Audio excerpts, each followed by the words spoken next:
الحمد لله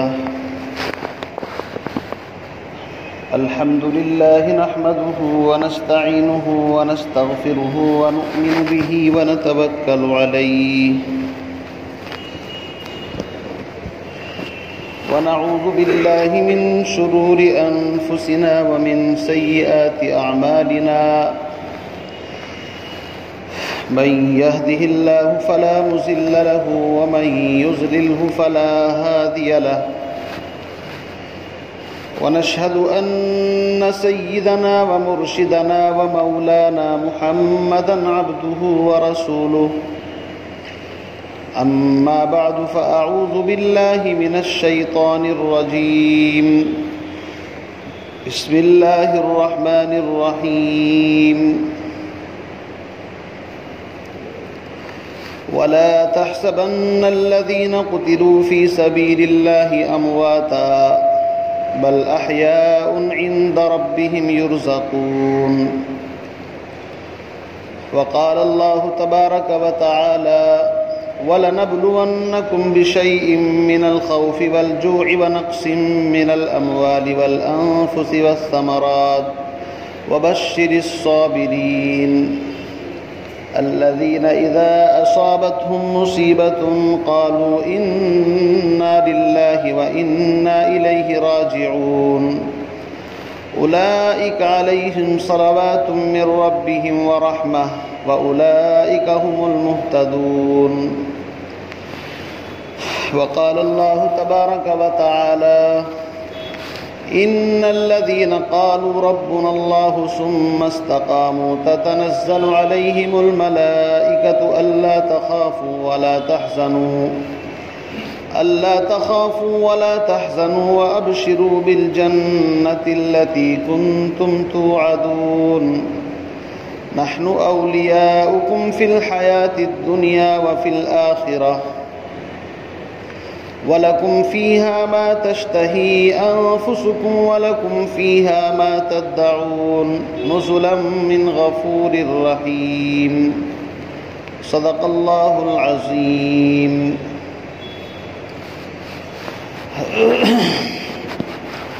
میرے انتہائی واجب الاحترام بزرگوں، دوستوں، بھائیوں،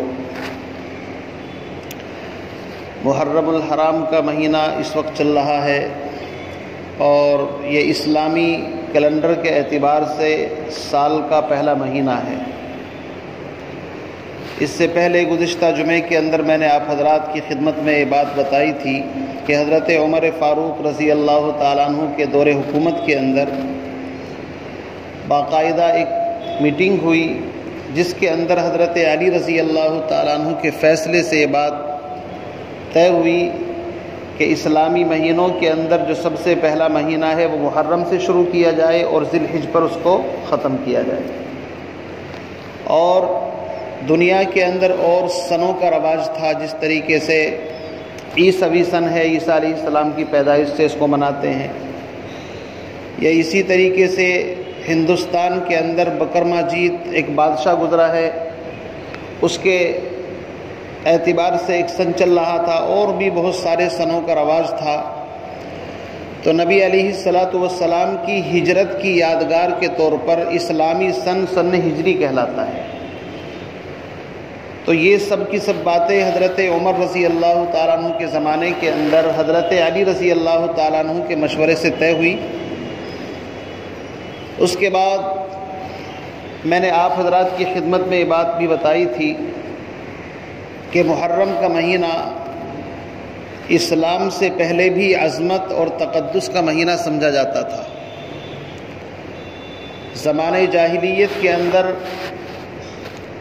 خاص طور سے جو عرب قبائل تھے ان کے اندر سے بعض قبائل کا پیشہ تھا لوٹ پاٹ، مسافروں کو سامان لوٹ لینا، لیکن 4 مہینوں کا وہ احترام کرتے تھے۔ اللہ نے فرمایا ان عدت الشہور عند اللہ 12 شہرا فی کتاب اللہ یوم خلق السماوات والارض منها 4 حرم، 4 مہینے حرمت والے ہیں، 3 مہینے ذی الحج اور اسی طریقے سے ذی قعدہ اور محرم، یہ تینوں مہینے لگاتار آتے ہیں، اور ایک مہینہ رجب، تو ان 4 مہینوں کا بڑا احترام کرتے تھے وہ لوگ، لیکن ان کو وہ کبھی کبھی گھٹا بڑھا لیتے تھے کہ 3 مہینے تک اگر ہاتھ پر ہاتھ رکھ کر کے بیٹھ جائیں گے تو معاملہ خراب ہوگا، اس لیے ان مہینوں کو گھٹاتے بڑھاتے رہتے تھے۔ اللہ نے فرمایا فَلَا تَظْلِمُوا فِيهِنَّ أَنفُسَكُمْ، ان کو گھٹانے بڑھانے کی اجازت نہیں ہے، اگر اس طرح کرو گے تو تم بڑے مجرم اور بڑے گنہگار سمجھے جاؤ گے۔ بہرحال نبی علیہ السلام نے جس سال حج کیا، حجۃ الوداع، تو آپ نے اعلان کیا کہ زمانہ گھوم پھر کر کے اپنی اسی حالت پر آ گیا جہاں سے شروع ہوا تھا، یعنی جس دن اللہ رب العزت نے دن کو اور رات کو بنایا تھا، جس دن اللہ رب العزت نے سال کے 12 مہینے 360 یا 65 دن بنائے تھے، تو مشرکین نے ان کو آگے پیچھے کر لیا تھا۔ حضور علیہ السلام نے اپنے آخری حج کے اندر اعلان کر دیا کہ اب زمانہ گھوم پھر کر کے اپنی اصلی جگہ پر آ گیا۔ تو میرے عزیز بزرگوں، دوستو، یہ محرم کا مہینہ اسلام سے پہلے بھی عظمت تقدس کا مہینہ تھا، اور اسلام جب آیا تو اس کے اندر بھی اس مہینے کی عظمت ہے۔ تو بات یہ چل رہی تھی کہ پھر اس ماہ محرم کی 10 تاریخ کو ہم اور آپ جو روزہ رکھتے ہیں، یا ہندوستان کے یا دیگر دنیا کے علاقوں کے اندر جو ماتم منائے جاتے ہیں، اور یہ اس طرح کی یہ سب باتیں کہاں سے دین کے اندر آئی؟ تو میں نے آپ سے وعدہ کیا تھا کہ آئندہ ہفتے انشاءاللہ اس کو تفصیل کے ساتھ آپ کے سامنے رکھیں گے۔ میں نے بتایا تھا کہ اسلام کے اوپر جن حضرات نے جان کی بازیاں دی ہیں وہ 3 طرح کی قربانیاں ہیں۔ ایک شہادت تو وہ ہے جنہوں نے رسول اکرم صلی اللہ علیہ وسلم کے ساتھ مل کر کے اس دین کو قائم کرنے کے لیے اپنی جان کا نذرانہ پیش کیا۔ غزوہ بدر ہو، احد ہو، خندق کی وادیاں ہوں، تبوک کے معرکے ہوں، جتنے بھی غزوات ہوئے ہیں، ان میں جن حضرات صحابہ کرام نے اپنی جان کا نذرانہ پیش کیا، وہ اس لیے تھا تاکہ محمد الرسول اللہ صلی اللہ علیہ وسلم کا لایا ہوا دین قائم ہو جائے، اپنے پیروں پر کھڑا ہو جائے۔ چنانچہ 23 سال کے عرصے کے اندر حضور علیہ السلام کو اللہ نے اتنی بڑی کامیابی عطا فرمائی کہ تقریباً 11 لاکھ مربع میل زمین پر حضور اکرم صلی اللہ علیہ وسلم ہی کی زندگی کے اندر اسلام کا پرچم بلند ہو گیا تھا۔ آپ علیہ السلام اس دنیا سے پردہ فرما گئے۔ اس کے بعد اس خلافت کی گدی کو، اس عہدے کو کس نے سنبھالا؟ نبی علیہ السلام نے کسی کو اپنا جانشین مقرر نہیں کیا، نام لے کر کے مقرر نہیں کیا۔ کچھ لوگ پروپیگنڈا کرتے ہیں کہ حضرت علی کا نام لیا تھا، اور حدیث پیش کرتے ہیں کہ غدیر خم ایک تالاب ہے مکے اور مدینے کے بیچ میں، جب حضور حج سے واپس آ رہے تھے تو وہاں پر آپ نے فرمایا تھا من کنت مولاہ فہذا علی مولاہ، کہ جس کا میں مولا ہوں علی بھی اس کا مولا ہے۔ اور اس کو دلیل بنا کر کے وہ دلیل دیتے ہیں کہ حضرت علی کو نامزد طے کر دیا تھا، لیکن ابو بکر نے، عمر نے، عثمان نے نعوذ باللہ ان کا حق مار لیا۔ تو میرے عزیز بزرگوں بھائیوں، اگر میں اس کی تشریح کروں بات لمبی ہو جائے گی، شارٹ کٹ میں ایک بات سمجھ لیں۔ اس حدیث کے اندر جو لفظ مولا آیا ہے، اس کے 30 سے بھی زیادہ معنی ہے لفظ مولا کے۔ نبی علیہ السلام نے خاص موقعوں پر صحابہ کی حوصلہ افزائی فرمائی۔ اصل میں حضرت علی کو یمن کا گورنر بنایا تھا حضور نے، اور حضور حج پر تشریف لے آئے تو حضرت علی یمن سے واپس یہاں پر آئے۔ حضور نے ان کو دیکھا، پوچھا علی تم بھی آ گئے؟ کہ جی میں بھی آ گیا حج کے لیے۔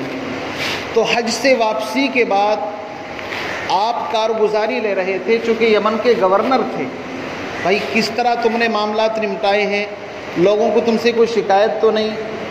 تو بعض صحابہ نے، ایک آدھ صحابی کا نام آتا ہے، حضرت علی کی شکایت کی کہ ہم بھی حج کے لیے آ رہے تھے، شکایت بھی دیکھو کتنی بڑی تھی، کوئی خاص شکایت نہیں، میرا احرام خراب ہو گیا، میں نے حضرت علی سے مانگا، ان کے پاس تھا، انہوں نے نہیں دیا۔ تو اللہ کے نبی صلی اللہ علیہ وسلم نے اس موقع پر فرمایا تھا کہ علی دل کا صاف اور سچا آدمی ہے، اس کے بارے میں تم غلط مت سمجھو، ان کی صفائی دی کہ میں نے جس کو تمہارا گورنر بنایا ہے وہ کوئی غلط آدمی نہیں ہے، یہ اچھا آدمی ہے۔ من کنت مولاہ فہذا علی مولاہ، اس خاص واقعے کے اندر آپ نے ارشاد فرمایا تھا، نہ کہ خلافت کے بارے میں۔ بہرحال تو حضور علیہ الصلوۃ والسلام کے بعد آپ کے جانشین سیدنا ابو بکر صدیق رضی اللہ تعالیٰ عنہ کو بنایا گیا۔ ابو بکر صدیق رضی اللہ تعالیٰ عنہ کے خلیفہ بنتے ہی وہ طاقتیں جو ایمان تو قبول کر لیا تھا لیکن دلوں کے اندر نفاق تھا، یا وہ طاقتیں جو دبک گئی تھی اسلام کی پاور کو دیکھ کر کے، وہ فوراً میدان کے اندر آئی۔ ری ایکشن، جیسے کہ میں نے کہا تھا کہ ہر ایکشن کا ری ایکشن ہوتا ہے۔ بعض مرتبہ انسان کی ہمت نہیں ہوتی، وہ سامنے بول نہیں سکتا، لیکن موقع ملتا ہے تو چھپتا نہیں ہے۔ وہ طاقتیں کہ اسلام کے بعد محمد عربی صلی اللہ علیہ وسلم کے پردہ فرمانے کے بعد فوراً کسی نے زکوٰۃ کا انکار کر دیا، کسی نے کہا کہ محمد کی اتنی بڑی حکومت تھی، ہم بھی نبی ہیں، جیسے مسیلمہ کذاب، اسود عنسی، ان لوگوں نے نبوت کا دعویٰ کر دیا۔ تو سیدنا ابو بکر صدیق رضی اللہ تعالی عنہ نے جو محاذ قائم کیا اور صحابہ کی جو جماعتیں بھیجی ہیں اللہ کے راستے میں، ان حضرات نے جو اپنی جان کا نذرانہ پیش کیا، تو انہوں نے اس ری ایکشن کو ختم کرنے کے لیے اپنی جانوں کا نذرانہ پیش کیا۔ جیسا کہ آپ نے سنا ہوگا مسیلمہ کذاب کے ساتھ جو جنگ یمامہ ہوئی ہے، اس کے اندر تقریباً 1200 صحابہ شہید ہوئے اور اس کے اندر ایک بڑی تعداد حافظ قرآن کی تھی جن کے سینوں کے اندر قرآن محفوظ تھا۔ تبھی تو حضرت عمر رضی اللہ تعالیٰ عنہ کے دل کے اندر یہ بات آئی کہ قرآن کو جمع کیا جانا چاہیے، کاغذ پر ایک جگہ اکٹھا کر لیا جائے، کہیں ایسا نہ ہو کہ اگر حفاظ اسی طرح شہید ہوتے رہے تو قرآن دنیا سے ختم نہ ہو جائے۔ بہرحال تو سیدنا حضرت ابو بکر صدیق رضی اللہ تعالیٰ عنہ خلیفہ بنے، 2 سال 10 مہینے 10 دن تک آپ نے نظام سنبھالا اور اسلام کے اس پروگرام کو آگے تک آپ نے پھیلایا۔ سیدنا ابو بکر صدیق رضی اللہ تعالیٰ عنہ نے بالکل نبی علیہ الصلاۃ والسلام کے مطابق، یعنی کہ آپ نے فرمایا علیکم بسنتی و سنت الخلفاء الراشدین، میرے طریقے کو اور خلفاء راشدین کے طریقے کو مضبوطی سے پکڑو۔ قرآن و سنت کے مطابق آپ نے حکومت کی۔ بالآخر نبی علیہ الصلاۃ والسلام کے پہلو کے اندر آپ کو دفن کیا گیا۔ حضرت ابو بکر صدیق رضی اللہ تعالی عنہ جب دنیا سے جانے لگے تو آپ فرماتے تھے کہ اگر میں کسی کو نامزد متعین نہ کروں تو بھی کوئی پرابلم نہیں، اس لیے کہ حضور نے کسی کا نام نہیں لیا، اور اگر میں کسی کا نام لے کر کے متعین کر دوں تو حضور نے منع بھی نہیں کیا۔ اپنے اجتہاد سے مجتہد کو حق ہوتا ہے، لیکن اس کے باوجود حضرت ابو بکر صدیق رضی اللہ تعالیٰ عنہ نے حضرت عمر رضی اللہ تعالیٰ عنہ کا نام پیش کیا کہ میرے بعد خلافت کی اس گدی کے اوپر مسلمانوں کے امیر حضرت عمر رضی اللہ تعالیٰ عنہ ہوں گے۔ ساری دنیا جانتی ہے کہ عمر ایسا نام ہے، اپنوں نہیں غیروں نے تسلیم کیا ہے کہ اگر اسلام کو ایک عمر اور مل جاتا تو مشرق سے مغرب، شمال سے جنوب، تمام کچھ انہی کا ہوتا۔ حضرت عمر رضی اللہ تعالیٰ عنہ کے بارے میں ابو بکر صدیق کا ایک جملہ آپ کو بتا دوں، فرمایا کہ اگر مجھ سے اللہ نے پوچھا کہ اپنے بعد کس کو خلیفہ بنا کر کے آئے ہو تو میں اللہ کی بارگاہ میں یہ کہہ دوں گا الہ العالمین، تیری مخلوق میں اس وقت جب ابو بکر زندہ تھا ان انسانوں میں جو سب سے افضل انسان تھا، میں نے اس کو اپنے اور نبی کے مصلی کے اوپر کھڑا کیا ہے۔ میں اللہ کے یہاں اتنا جواب دے سکتا ہوں۔ یعنی حضرت عمر رضی اللہ تعالیٰ عنہ کی صلاحیت، ان کی استعداد، ان کی لیاقت کو حضرت عمر بھی تسلیم کرتے تھے۔ آخر ایسی تو نہیں فرمایا حضور نے فرمایا لو کان بعدی نبی لکان عمر، میرے بعد اگر نبی کوئی ہوتا تو عمر نبی ہوتا۔ اور عمر وہ بندہ ہے کہ اللہ رب العزت نے ان کو ایسی کرامت اور بزرگی عطا فرمائی تھی، ہواؤں کے اوپر بھی ان کی حکومت، زمین کے اوپر ان کی حکومت، آگ، پانی، مٹی اور ہوا، عناصر اربع ہے نا، چار چیزیں، آگ، پانی، مٹی، ہوا، عناصر اربع پر، چاروں پر کنٹرول اللہ رب العزت نے ان کو عطا فرمایا تھا۔ مدینے کے اندر ایک مرتبہ آگ آئی حضرت عمر نے ایک صحابی کو کوڑا دیا، لو اس کو بھگاؤ وہاں سے، اور پوچھو کیا عمر نے تمہارے اوپر انصاف نہیں کیا؟ یعنی آگ کے اوپر بھی ان کی حکومت تھی۔ مدینے کے اندر ایک مرتبہ زلزلہ آیا، حضرت عمر نے ایک کوڑا زمین کے اوپر مارا کہ بتا عمر نے تجھ پر انصاف نہیں کیا کیا؟ ظلم کیا ہے کیا؟ تو کیوں ہلتی ہے؟ زمین ٹھہر گئی۔ پانی کے اوپر مصر کے اندر دریائے نیل ہر سال ایک کنواری لڑکی کی بھیٹ لیتا تھا، تب پانی آتا تھا۔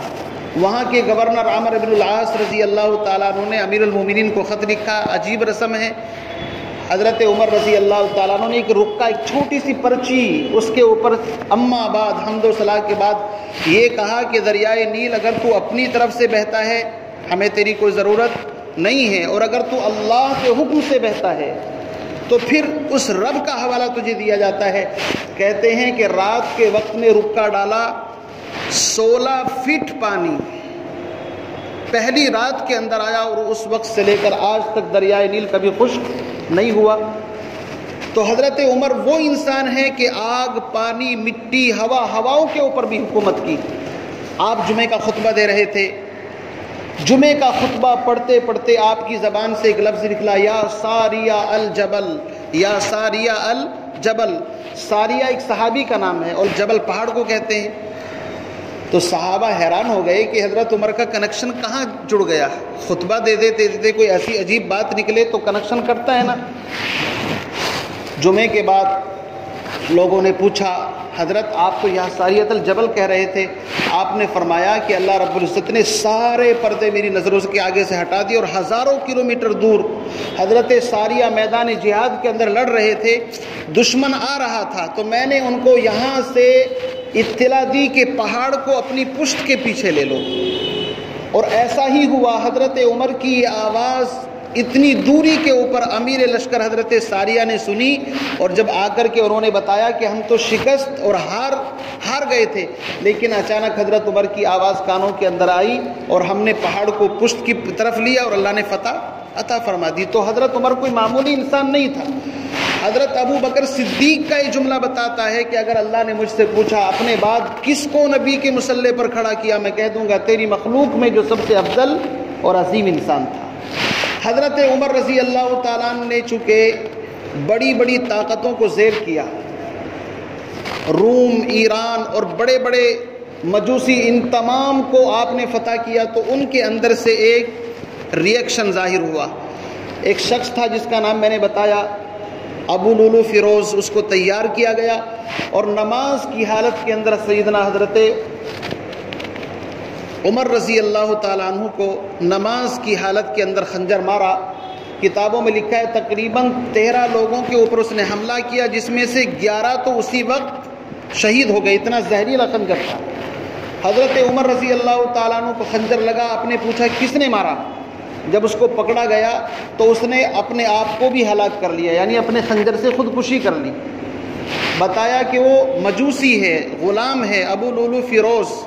آپ نے فرمایا فزت ورب الکعبہ، رب کعبہ کی قسم میں کامیاب ہو گیا، اللہ نے میری دعا سن لی۔ حضرت عمر بوڑھے ہو گئے تھے، دعا مانگا کرتے تھے، اے اللہ میں تیرے راستے کی اور تیرے دین کے اوپر شہادت کی تمنا رکھتا ہوں۔ یہ شہادت کوئی معمولی درجہ نہیں، لیکن یہ اللہ تیرے نبی کے مدینے سے دور ہونا بھی نہیں چاہتا۔ عجیب دعا تھی، شہادت بھی چاہیے لیکن مدینے سے جدا ہونا بھی نہیں چاہتا۔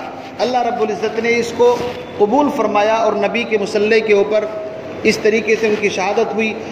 شہید ہونے سے پہلے آپ نے 6 لوگوں کی ایک شورا بنائی اور فرمایا کہ ان 6 لوگوں میں سے آپ میرے بعد کسی کو خلیفہ بنانا۔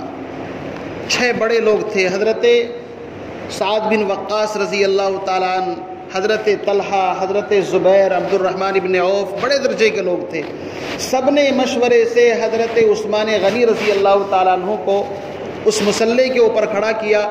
حضرت عثمان غنی رضی اللہ تعالیٰ عنہ یہ وہ عظیم انسان ہے کہ اللہ کے نبی صلی اللہ علیہ وسلم ان کی بہت عزت کرتے تھے۔ ایک مرتبہ آپ بیٹھے ہوئے تھے اور آپ کی جو پنڈلی ہے تھوڑا کپڑا ہٹا ہوا تھا۔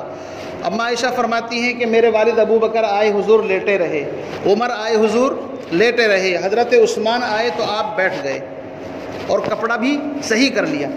اما عائشہ نے پوچھا اے اللہ کے رسول میرے والد آئے، حضرت عمر آئے، آپ لیٹے رہے. فرمایا یہ وہ عظیم انسان ہے کہ عرش کے فرشتے بھی، اللہ کے فرشتے بھی اس بندے سے حیا اور شرم کرتے ہیں. حضرت عثمان وہ بندہ ہے جس نے زمانہ جاہلیت میں کبھی شراب نہیں پی، کبھی زنا نہیں کیا، اور اپنا جان مال سب کچھ اسلام کے اوپر قربان کر دیا. مسجد نبوی کا نمبر آیا تو اپنا سرمایہ لٹا دیا کہ مسجد بڑھا لو. بیر روما یہودی کے پاس ایک کنواں تھا اور وہ پانی بیچتا تھا. اللہ کے نبی نے فرمایا کون ہے جو اس کنویں کو خرید کر کے مسلمانوں میں وقف کر دے، میں اس کی جنت کی ضمانت لیتا ہوں. حضرت عثمان غنی نے اپنے سرمایے سے خرید کر کے مسلمانوں کو وقف کر دیا. بہرحال ان کی خدمات اتنی ہیں، بے عظیم یعنی لازوال خدمات ہیں. حضرت عثمان غنی رضی اللہ تعالیٰ عنہ 12 سال تک خلیفہ رہے اور آپ نے اس نظام کو 40 یا 44 لاکھ مربع میل زمین تک پھیلا دیا. دور دور تک نظام چلتا رہا، یہاں تک کہ حضرت عثمان غنی رضی اللہ تعالیٰ عنہ کے دور کے اندر ایک فتنہ اٹھا. وہ شخص تھا عبداللہ ابن سبا، یہودی تھا. اس نے کہا کہ مسلمانوں کو ڈائریکٹ ہم شکست نہیں دے سکتے، ان ڈائریکٹ مسلمانوں میں مسلمان بن کر کے گھسنا پڑے گا اور ان کی صفوں کے اندر توڑ پھوڑ کرنی پڑے گی.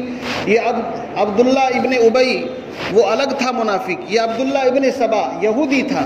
اس نے اسلام کا لبادہ اوڑھا اور آ کر کے اس نے ایک ایسی فضا قائم کی مصر کے اندر، کوفے کے اندر، بصرے کے اندر اور آس پاس کے جتنے بھی گورنر تھے، یہاں تک کہ یہ بندہ ملک شام حضرت امیر معاویہ، دیکھو امیر معاویہ رضی اللہ تعالیٰ عنہ بڑا عظیم انسان ہے. ان کے والد حضرت ابو سفیان، اور یہ لوگ بڑے تھے.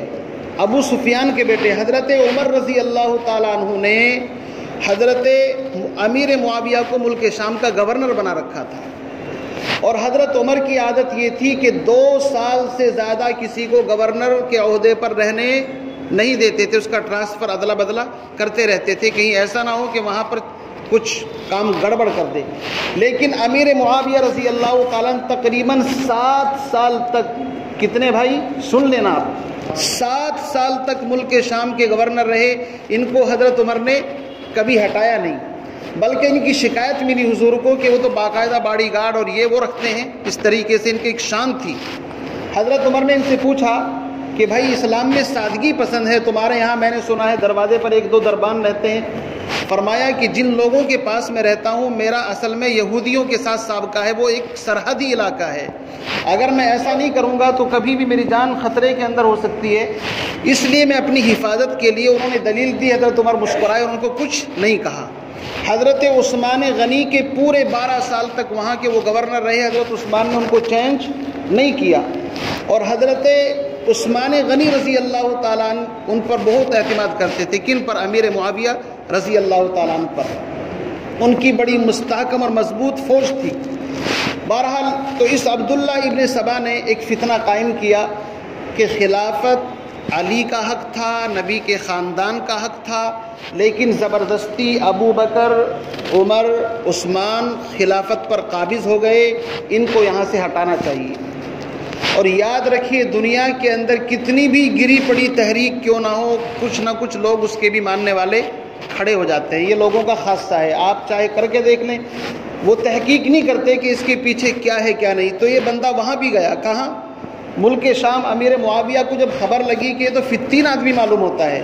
حضرت عمر کے بعد حضرت امیر معاویہ کی بصیرت، سیاسی سوچ بڑی اونچی تھی. انہوں نے پرکھ لیا یہ بندہ صحیح نہیں ہے، بھگایا وہاں سے. تو اس کی دال وہاں پر نکلی تو یہ کوفے کے اندر آیا. کوفہ ایک ایسا علاقہ تھا وہاں پر فتنوں کو آرام سے جگہ مل جاتی تھی. اس نے کچھ لوگوں کو پروگرام بنایا کہ دیکھو ہر سال جو مسلمانوں کا امیر ہے وہ حج پر جاتا تھا، اس سال حج کے موقع پر ہم سب لوگ اکٹھے ہوں گے اور اس طرح پروگرام بنانا ہے. بہرحال تقریباً ہزاروں کی تعداد میں عبداللہ ابن سبا کے جو لوگ تھے، جن کو سبائی ٹولہ کہا جاتا ہے، یہ مدینے کے اندر آ گئے. پورا مدینہ خالی ہے. بڑے بڑے صحابہ، حضرت طلحہ، زبیر، حضرت امی عائشہ، بڑے بڑے لوگ حج پر گئے ہوئے ہیں. اس نے کہا کہ موقع اچھا ہے، مدینہ خالی ہے اور مسلمانوں کا امیر تنہا ہے، نہتہ ہے، اس کو راستے سے ہٹا دیا جائے. انہوں نے مختلف پروگرام بنائے. حضرت عثمان غنی رضی اللہ تعالیٰ عنہ کو مسند سے اتارنے کی کوشش کی. یہاں تک کہ حضرت امیر معاویہ کو پتہ چل گیا۔ امیر معاویہ نے کہا کہ حضرت آپ کے خلاف بغاوت چل رہی ہے اور میرے پاس مضبوط فوج ہے، آپ کہیں تو میں ان کا سر کچل دوں۔ حضرت عثمان غنی بڑے سادہ دل تھے، فرمایا میں مدینے کو خون آلود کرنا نہیں چاہتا، یہ نبی کا شہر ہے، پاک شہر ہے، اور یہاں پر مسلمانوں کا خون بہے، میں اس کی اجازت نہیں دے سکتا۔ میں نے اللہ کے نبی سے سنا تھا کہ تمہیں خلافت کی چادر پہنائی جائے گی، لوگ اس کو چھیننے کی کوشش کریں گے، میں خود بھی استعفیٰ نہیں دے سکتا چونکہ اللہ کے نبی نے مجھے منع فرمایا تھا، اور میں مسلمانوں کے خلاف ہتھیار اٹھانے کی اجازت بھی نہیں دیتا۔ بالآخر یہی ہوا جو ہونا تھا۔ چند بلوائی مکان کی چھت سے داخل ہوئے، جمعے کا دن تھا اور تقریباً 18 ذی الحجہ جو محرم سے پہلا مہینہ گزرا ہے، آپ قرآن پاک کی تلاوت کر رہے تھے اور ان سبائی ٹولوں نے آ کر کے آپ کے اوپر حملہ کیا، اور قرآن پاک کی ایک آیت فَسَيَكْفِيكَهُمُ اللَّهُ وَهُوَ السَّمِيعُ الْعَلِيمُ، قرآن کی اس آیت کے اوپر آپ کا خون گرا اور آپ کی شہادت ہو گئی۔ حضرت عثمان غنی رضی اللہ تعالیٰ عنہ کو، اور اس سے پہلے ایک بات اور بتا دوں، اللہ کے نبی کی ایک پیشین گوئی تھی حضرت عمر کے بارے میں۔ پیشین گوئی یہ تھی کہ فتنوں کے درمیان ایک مضبوط دروازہ ہے۔ حضرت عمر رضی اللہ تعالیٰ عنہ کو ذوق تھا، وہ لوگوں کو بلا کر کے علمی باتیں پوچھا کرتے تھے کہ نبی کی کوئی بات عجیب سنی ہو تو بتاؤ۔ ایک صحابی نے کہا کہ میں نے اپنے کانوں سے اللہ کے نبی سے سنا تھا کہ میری امت کے درمیان جو فتنے اٹھیں گے، ان فتنوں کے درمیان ایک مضبوط دروازہ ہے۔ حضرت عمر ذہین آدمی تھے، کہنے لگے وہ دروازہ کھولا جائے گا یہ کیسے؟ فرمایا نہیں، وہ توڑا جائے گا، جب وہ ٹوٹ جائے گا تو اس کے بعد جو فتنے آنے شروع ہوں گے پھر ان کو کوئی روک نہیں سکے گا۔ اور وہ مضبوط دروازہ جانتے ہیں کون ہے؟ حضرت عمر فاروق رضی اللہ تعالیٰ عنہ۔ ان کی شہادت کے بعد پھر جو شہادتیں ہوئی ہیں اور اسلام کے اندر جو شہادت ہوگا، پھر یہ حضرت حسین کی شہادت تک، یہ سارے اسی دروازے سے فتنے داخل ہوئے۔ حضرت عمر کے زمانے تک کسی فتنے کی ہمت نہیں ہوئی کہ اسلام کی طرف، مسلمانوں کی طرف آنکھ اٹھا کر کے دیکھ سکے۔ بہرحال حضرت عثمان غنی رضی اللہ تعالیٰ عنہ کو شہید کر دیا گیا۔ اب آپ کے بعد کس کو خلیفہ بنائیں؟ جلدی سے کوئی منصب خلافت قبول کرنے کے لیے تیار نہیں۔ یہ بلوائی ٹولہ جنہوں نے شہید کیا تھا حضرت عثمان کو اور نام نہاد کے اہل بیت کے محب بنے ہوئے تھے، ہم علی سے اور ان سے محبت کرتے ہیں، انہوں نے حضرت علی کے اوپر دباؤ بنایا کہ اب تم اس مسلح کے اوپر آؤ، اور اگر نہیں آؤ گے تو ہم تمہارا بھی وہی حشر کریں گے۔ حضرت علی رضی اللہ تعالیٰ عنہ کو مجبوراً اس طریقے سے خلیفہ بنے، اور پھر سب لوگوں نے ان کے ہاتھ پر بیعت کی۔ لیکن یہاں رک کر کے اب دو مسئلے ہو گئے۔ حضرت امیر معاویہ رضی اللہ تعالیٰ عنہ جو ملک شام کے گورنر تھے حضرت عمر کے دور حکومت میں بھی، اور 13 سال تک 12 سال تک حضرت عثمان کے دور میں بھی، ان کی ایک بڑی مضبوط پاور اور پکڑ تھی۔ انہوں نے کہا کہ اب جو بھی خلیفہ بنے گا اس خلیفہ سے ہمارا مطالبہ یہ ہے کہ وہ حضرت عثمان کے قاتلوں کو فوراً سولی پر چڑھائے۔ پہلے حضرت عثمان ناحق شہید ہوئے ہیں، مسلمانوں کے خلیفہ تھے، ان کے خون کا بدلہ لینا ان کی ذمہ داری ہے۔ حضرت علی رضی اللہ تعالیٰ عنہ کہتے تھے کہ بھائی میرے ارد گرد ابھی یہ لوگ جمع ہیں، ایک آدھ ہو تو سولی پر چڑھا دوں، ہزاروں کی تعداد میں ہیں، ان کو چھانٹنا پڑے گا، وقت چاہیے، کیوں جی؟ اور اکثر ابھی چاروں طرف ارد گرد انہی کا حلقہ ہے، اس لیے مجھے تھوڑی سی مہلت دی جائے، میں نپٹوں گا، لیکن پہلے میرے ہاتھ مضبوط کیے جائے۔ اس اجتہادی مسئلے کے اندر صحابہ دو گروپ کے اندر تقسیم ہو گئے۔ بعض صحابہ وہ تھے جو حضرت امیر معاویہ کے طرف چلے گئے، اور بعض صحابہ وہ تھے جو حضرت علی رضی اللہ تعالیٰ عنہ کی طرف رہے۔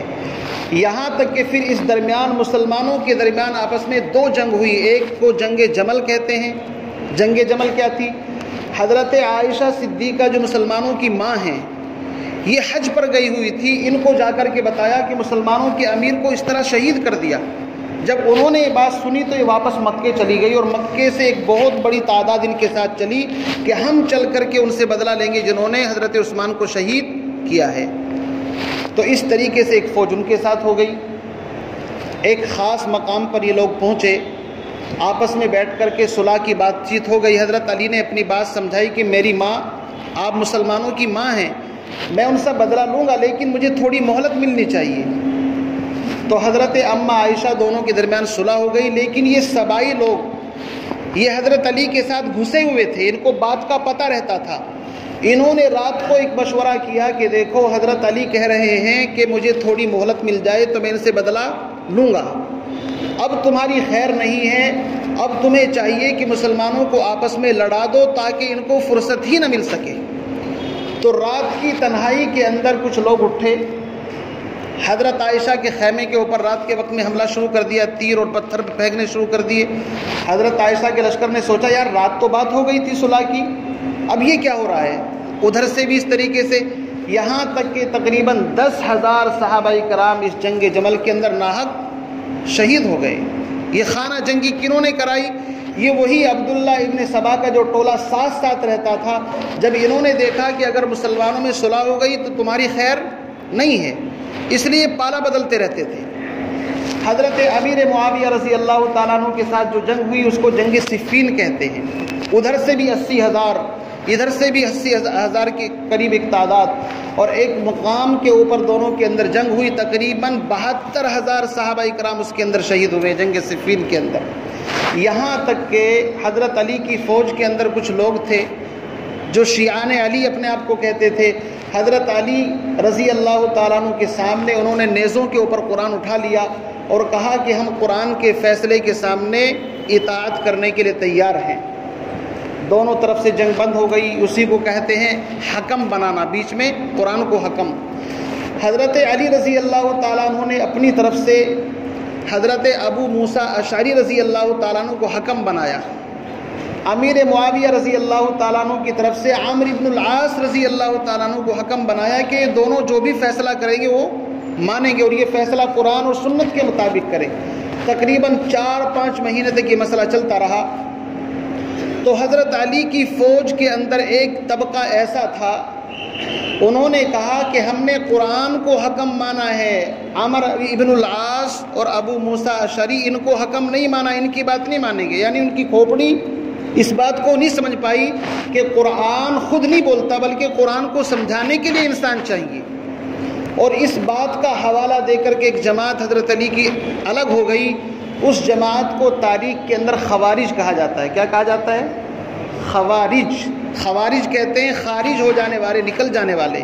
اور یہ سب مسلمان تھے، 5 وقتہ نماز پڑھتے تھے، ایسا نہیں کافر نہیں تھے وہ، لیکن متشدد قسم کے تھے۔ یہاں تک ان کے بارے میں لکھا ہے کہ اگر درخت سے پھل گر جاتا بغیر اجازت کے اس کو بھی نہیں کھاتے تھے، تقوی کے اعلیٰ مقام پر اپنے آپ کو ظاہر کرتے تھے۔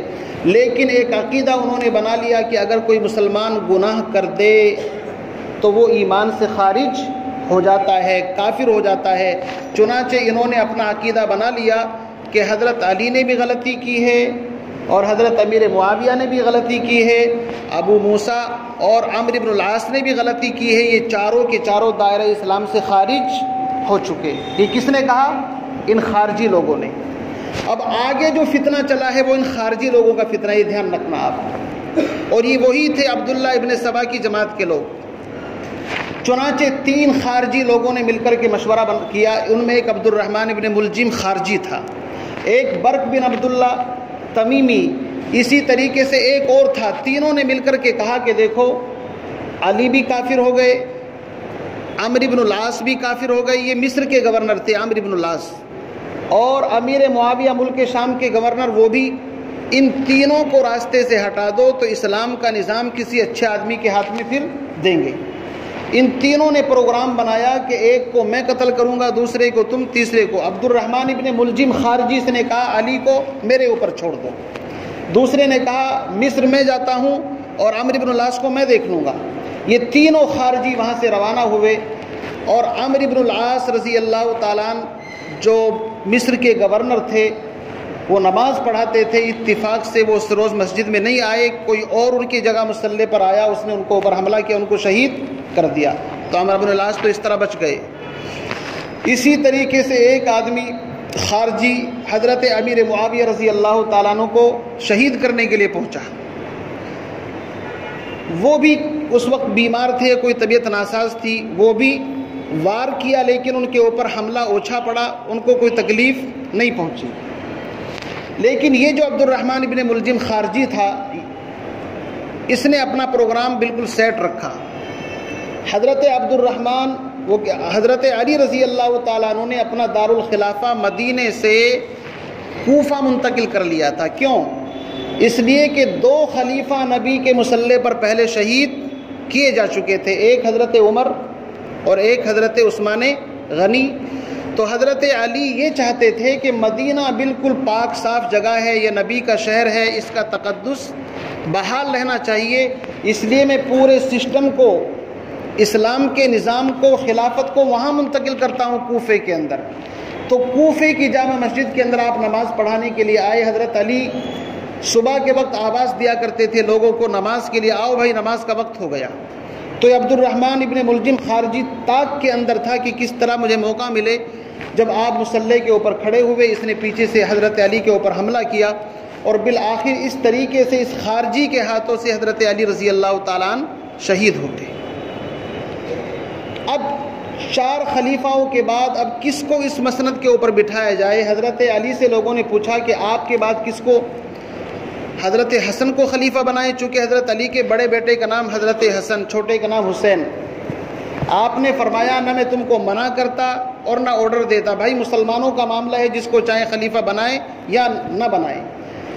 حضرت حسن رضی اللہ تعالیٰ عنہ خلافت کے لیے تیار نہیں تھے، لیکن لوگوں نے زبردستی آپ کے ہاتھ پر بیعت کی کہ آپ کے بعد آپ جیسا ہمیں کوئی نظر نہیں آتا. حضرت حسن حسین وہ عظیم انسان ہیں، اللہ کے نبی صلی اللہ علیہ وسلم ان کو جب سینے سے لگاتے تھے تو سونگھتے بھی تھے. عجیب بات ہے نا، بخاری کی روایت ہے، یضمہ و یشمہ، سینے سے چپکاتے تھے، سونگھتے تھے جیسے پھولوں کو سونگھا جاتا ہے. آپ فرمایا کرتے تھے یہ میرے جنت کے 2 پھول ہیں. حضرت حسن حسین کے بڑے فضائل ہیں، بڑے سخی لوگ تھے.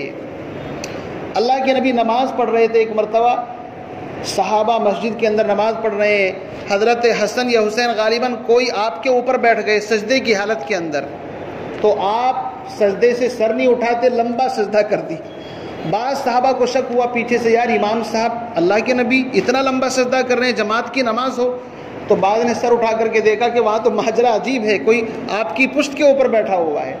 آپ نے پھر صحابہ سے فرمایا کہ میں نے سوچا آج ان کا شوق پورا ہو جانے دو. یعنی اللہ کے نبی بچوں کے اوپر بھی اتنی شفقت فرمایا کرتے تھے.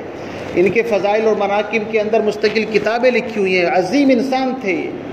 میرے عزیز بھائیو، حضرت حسن رضی اللہ تعالیٰ عنہ کو خلیفہ بنایا تو ادھر حضرت امیر معاویہ ملک شام کے اندر مضبوط اسٹرانگ حکومت تھی ان کی وہاں پر، اور 17 سال سے باقاعدہ گورنر بھی تھے وہ. حضرت امیر معاویہ حضرت عثمان کے دور کے اندر بھی گورنر، حضرت عمر نے ان کو گورنر بنایا. اب یہ 2 طاقتیں ہو گئی. حضرت حسن رضی اللہ تعالیٰ عنہ نے کہا لگتا ہے نبوت اور خلافت ہمارے خاندان کے اندر سیٹ نہیں بیٹھتی، اور اللہ کے نبی کی پیشین گوئی بھی تھی کہ میری امت کا ایک عظیم انسان ایسا ہوگا کہ جس کے ہاتھ پر اللہ مسلمانوں کی 2 جماعتوں کو ایک کر دے گا. حضرت حسن رضی اللہ تعالیٰ عنہ نے کہا میں خلافت سے دستبردار ہوتا ہوں اور میں ساری کی ساری اپنی خلافت کی ذمہ داری بھی امیر معاویہ کو سونپتا ہوں. امیر معاویہ نے ایک بلینڈ پیپر، بالکل کوڑا کاغذ حضرت حسن کے پاس بھیجا کہ آپ صلح کی جو بھی شرطیں لکھنا چاہیں مجھے بالکل منظور ہے. شرطیں تو بہت ساری تھی، ان میں سے ایک اہم شرط یہ تھی، حضرت حسن رضی اللہ تعالیٰ عنہ نے کہا کہ آپ کو نظام خلافت پہلے خلفائے راشدین صالحین کے مطابق، قرآن و سنت کے مطابق چلانا ہے. میں اس شرط کے اوپر آپ کے ساتھ صلح کرتا ہوں. بہرحال صلح ہو گئی.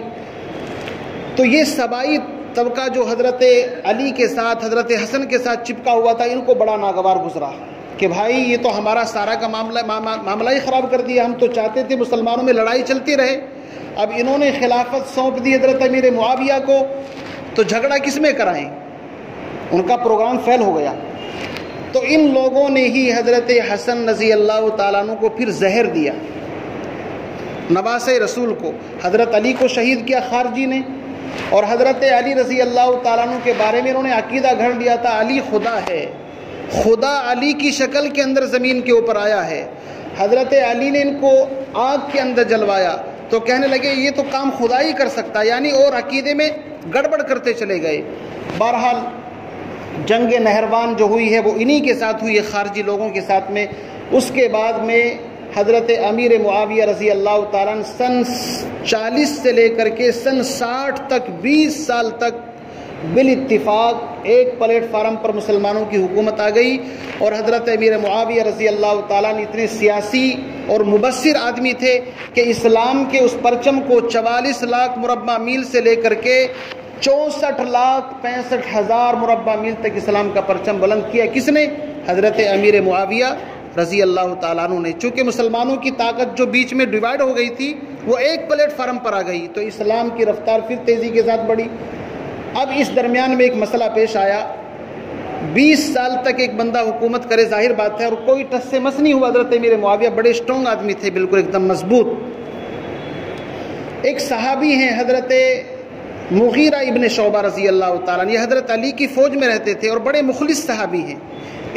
کچھ لوگوں نے مشورہ دیا حضرت امیر معاویہ کو کہ حضرت نظامی حکومت بالکل ٹھیک چل رہا ہے، لیکن آپ بوڑھے ہو چکے ہیں، آپ کے بعد لوگ آپ کے خاندان پر جان دیتے ہیں، میری رائے یہ ہے کہ آپ اپنے خاندان کے کسی فرد کو ولی عہد بنا دیں۔ کیوں؟ تاکہ بعد میں چل کر کے پھر مسلمانوں کے درمیان خلافت کے اوپر کوئی جھگڑا نہ ہو۔ حضرت امیر معاویہ نے کہا چھوڑو، 1-2 مرتبہ نظر انداز کر دیا، لیکن پھر جب دیکھا کہ ضروری ہے، کہیں ایسا نہ ہو کہ پچھلا نظام دیکھ چکے تھے، تو لوگوں سے مشورہ کیا کس کو بنائیں، تو نام پیش کیے گئے کہ اپنے بیٹے یزید کو۔ اچھا، یزید کے بارے میں یاد رکھیے، شروع کے اندر یہ ایسا خاص آدمی نہیں تھا، بلکہ ایک عام معمولی سپاہی کی طرح رہتا تھا جنگوں کے اندر، لیکن اس کے بعد جب اس کو نظام خلافت پر بٹھایا گیا، اس کے بعد اس کی حرکتیں کچھ ایسی ہیں کہ جس کے اوپر ہم متفق نہیں ہیں، لیکن بہت سے لوگوں نے کہا کہ شراب پیتا تھا، یہ کرتا تھا، وہ کرتا تھا۔ اس کے بارے میں علماء کہتے ہیں یہ تاریخی باتیں ہیں، ہم قرآن اور سنت کے پابند ہیں، تاریخ کے اندر تو رتب و یابس ہوتا ہے۔ اگر آپ ہسٹری تاریخ کے مطابق چلو گے تو تاریخ تو کسی کو کہیں پہنچا دیتی، کسی کو کہیں۔ ہمارے لیے معیار قرآن اور سنت ہے۔ حضرت امیر معاویہ رضی اللہ تعالیٰ عنہ صحابی ہیں، نبی کے صالح ہیں، کاتب وحی ہیں، وہ ایک فاسق اور فاجر کو اس مسلح کے اوپر کبھی کھڑا نہیں کر سکتے تھے۔ ان کو معلوم تھا نوجوان ہے، شاہی خاندان کے اندر پلا ہے، ٹھاٹ باٹ ہوں گے، لیکن بہرحال جب ذمہ داری آئے گی تو شاید سنبھل جائے گا۔ تو انہوں نے کہا بھئی کیسے کریں؟ اس زمانے کے اندر آج کا یہ سسٹم نہیں تھا کہ ہر بندہ آ کر کے ووٹ ڈالے گا، اس کے ذریعے سے سلیکٹڈ کیا جائے گا، نہیں، بلکہ جو صوبوں کے گورنر ہوتے تھے، اگر وہ گورنر اپنی طرف سے سائن کر دے تو سمجھو سب کے سائن سمجھے جاتے تھے، ادھر ادھر سے سب سے تائید کی۔ بہرحال اس طریقے سے اس کو سن 50 ہجری کے اندر، یعنی 10 سال بعد ولی عہد بنا دیا گیا۔ لیکن 5 بندے ایسے تھے کہ جنہوں نے اس کو ولی عہد ماننے سے انکار کیا، اور یہ 5 انسان بڑے درجے کے تھے۔ ایک عبد الرحمن، یہ ابو بکر صدیق رضی اللہ تعالیٰ عنہ کے بیٹے ہیں۔ ایک عبداللہ ابن زبیر رضی اللہ تعالیٰ عنہ، یہ کوئی عظیم انسان، بڑا عظیم انسان ہے۔ ہجرت کے بعد صحابہ کے جب بچے پیدا نہیں ہوئے تو یہودیوں نے کہا ہم نے سب کے اوپر جادو کر دیا، کسی کو کوئی بچہ پیدا نہیں ہوگا، بڑی شرری قوم ہے۔ سب سے پہلے بچہ جو پیدا ہوا مدینے کے اندر وہ عبداللہ ابن زبیر، حضرت اسما جو حضور کی سالی ہیں ان کے بیٹے ہیں، یعنی عائشہ کے بھانجے۔ انہوں نے بھی کہا میں اس کو خلیفہ نہیں مانتا، ولی عہد نہیں مانتا۔ عبداللہ ابن عباس، حضور کے چچا عباس کے بیٹے عبداللہ، قرآن کے بڑے مفسر، انہوں نے بھی انکار کیا۔ اسی طریقے سے عبداللہ ابن عمر، یعنی حضرت عمر کے بیٹے عبداللہ، انہوں نے بھی انکار کیا۔ اور ایک شخصیت حضرت حسین ابن علی بن ابی طالب رضی اللہ تعالیٰ عنہ، یہ بھی نوجوان تھے، بہادر تھے، نبی کے خاندان سے تعلق ہے۔ انہوں نے کہا ہم اس کو ایکسپٹ نہیں کرتے۔ پہلے ہی حضرت امیر معاویہ کی خلافت اس انداز پر نہیں تھی جس انداز سے پہلے 4 خلیفاؤں کی تھی، لیکن چلو میرے بھائی نے صلح کر لی تھی۔ اب یہ معاملہ اور قیصر و کسریٰ کی طرف جا رہا ہے کہ باپ کے بعد بیٹا، اس کے بعد پوتا، یہ تو اور نیچے کی طرف جا رہا ہے نظام، اس لیے اس کے خلاف آواز اٹھانی چاہیے۔ اس کے خلاف ان 5 لوگوں نے آواز اٹھائی۔ سمجھ گئے نا 5 لوگ کون تھے؟ تو اس کے پس منظر کے اندر حضرت حسین رضی اللہ تعالیٰ عنہ کی شہادت کا واقعہ پھر یہ کربلا کے اندر پیش آیا۔ بہرحال تاریخ سے آپ واقف ہیں، اللہ تعالیٰ سے دعا فرمائے ہم تمام کو اپنی اس اسلامی تاریخ کو یاد رکھنے کی اور ان کے مطابق زندگی گزارنے کی توفیق نصیب فرمائے۔ وآخر دعوانا الحمدللہ۔